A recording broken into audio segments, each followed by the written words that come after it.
HiRevz Media is sponsored by Born to Ride Motorcycle Magazine. Check out borntoride.com. Alright guys, now I'm going to be installing a boost gauge, and this is a 3D printed piece from a guy on eBay, so he makes these, and it's a pretty neat piece, and this fits in the far left driver's side vent and faces the boost gauge toward you. On the last one, I actually cut a hole in the dash, which looked okay in the end. I mean, it didn't look bad, but this is a lot simpler way to go. So that's what I'm going to start on first. But I'll put a link to his description in the description. Put a link to his products in there, and then I'll show you what it looks like with a gauge in it. And but it's pretty cool. So look at that. There it is with the gauge in it. That looks pretty good. So it'll look real nice when we get it installed. So the first thing I'm going to do is pop out the original vent, and it should come out pretty easily. And then we will see about fitting this thing on. All right, guys, first step is to pull the fuse box door, and then pull out the inner piece. It's just snapped in here. Kind of got to work your way around, get it all snapped out of there without breaking it. It sounded like it broke, but it didn't break. And then there is a screw right here, and this will pop off pretty easily. Let's pull that screw out. All right, guys, with the screw removed, this just kind of pulls up over that, and it literally pops right out. Super simple. Not much to that at all. So then we got to dismantle it. All right, guys, so the first thing he says to do is pop these little tabs up, which are pretty easy to move, all the way around the vent. Take the front faceplate off. And then we're going to snap out some vents in here. I guess all the front ones in here probably have to come out. And then the inner vents are removed. And he says, I think, leave the bottom one. So let's try that. There we go. So it goes like that. So yeah, that last one is not removed. We just remove the other ones here. And those should snap out. And this will fit down in there. Should look pretty good. So see if we can snap those out. All right, guys, so I noticed if you end up popping out this whole cage, these will pop right off pretty easily. And now we should be able to fit this piece inside there and snap it in and then pop it back in place. All right, guys, it's completely dismantled. All the little pieces are popped out, and you can get them all back together and get it snapped in place again.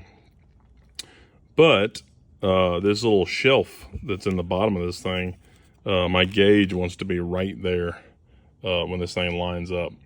So I'm gonna have to hog that out pretty good to get the gauge to fit. So one of those things. If you had a real short gauge, maybe just a voltmeter or something, it might do it. But probably gonna have to end up cutting it out if you're gonna put a boost gauge in here. All right, guys, here it is. It's kind of sitting in there for the moment. So I got it cut out in the back. And you've heard me say this before, it's not pretty, and I'm not proud of it. But it is in there, and I got plenty of room to get to everything.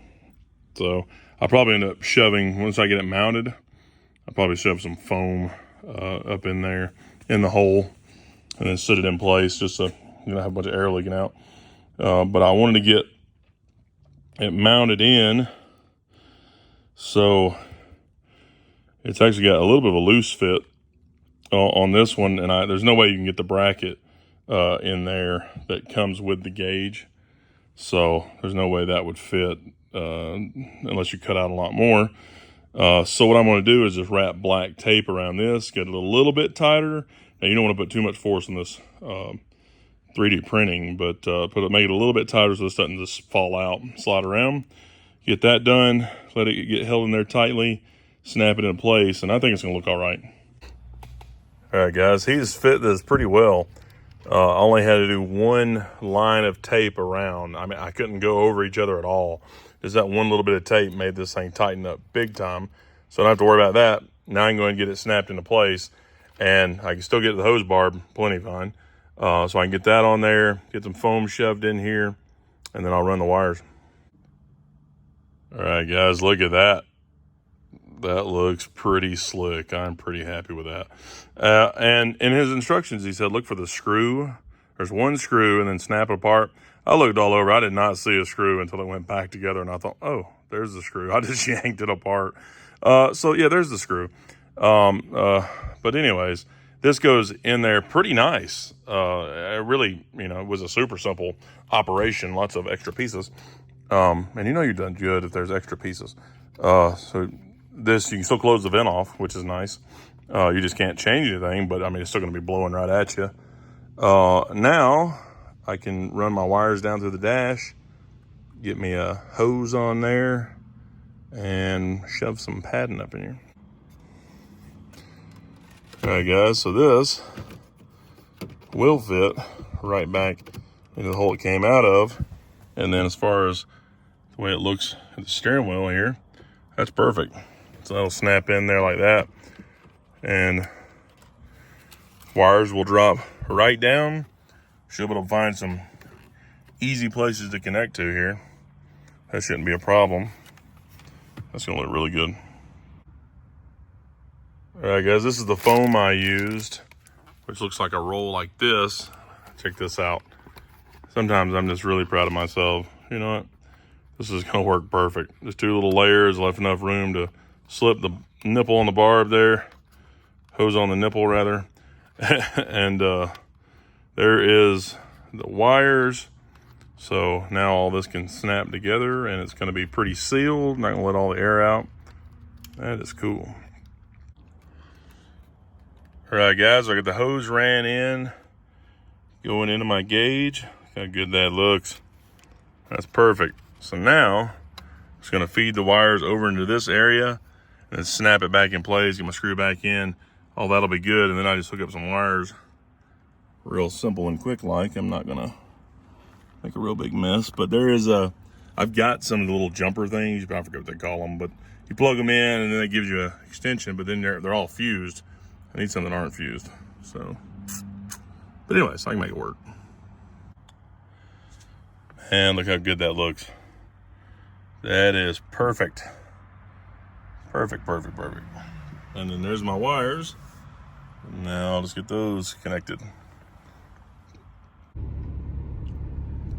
All right, guys, there it is. And the LEDs are causing it to look like it flashes to y'all, but it's actually just staying constant yellow right there. And then purple, like a lighter blue or white maybe, dark blue. And then the color changing one just goes through all of them. And then another dark blue, green, red, light blue again, then yellow. So there's a few different ones that are in here that you can switch through. And oh, that was just a flashing one, flashes through each colors. This one blends them in and out and fades them. Then that's just the blue there. So I'll probably leave it on that just to match all the other blue that we got going on in here. So again, I know it looks like it's flashing, but it's not in real life. The camera just goofs with it. But with all the other blue and stuff we've got going on, that looks pretty good. And the other thing we did is you've got a ground wire, a yellow, which is a constant hot, a red, which is a switched hot, and then an orange wire for illumination. So this is pretty bright. It don't look very bright in here right now in daytime, but when you flip on the lights, see if I can catch it. When you flip on the lights, it will actually dim it down. So I don't know if you saw that. You see it dimming down about 30%. So that's kind of cool. So the way I wired this up is on the fuse panel, I did my hazard as my constant hot because the hazards work all the time. I did the ignition,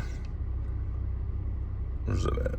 Right there. I did the ignition as my switched, and then I did tail light left as my illumination, because I know the tail light comes on when I do that. So that's gonna work pretty good. I'll show you a night shot here when it gets dark, but Yeah, I like the way that looks a lot. That looks really cool. And it works, which is good. All right, guys, so this is my gauge coming in, and all I did was tee this off. This line normally goes right here. I put the tee in and added a little loop there just to have free-flowing vacuum and boost pressure. So that just runs directly into here and then goes down into the dash.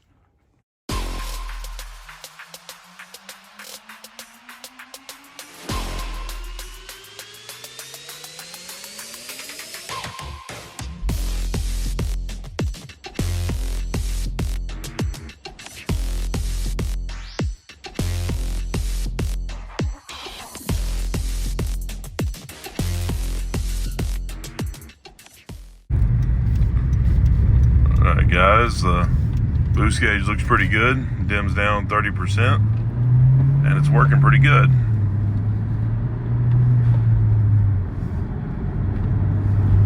Nice. That's perfect.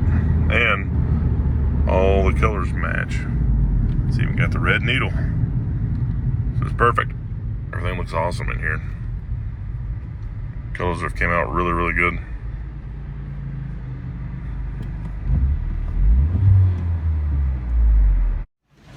Time to get out and play. AMSOIL delivers the ultimate protection for your vehicles and equipment. Fast, free shipping right to your door. Spend $100 and shipping is on us. Order now at AMSOIL.com.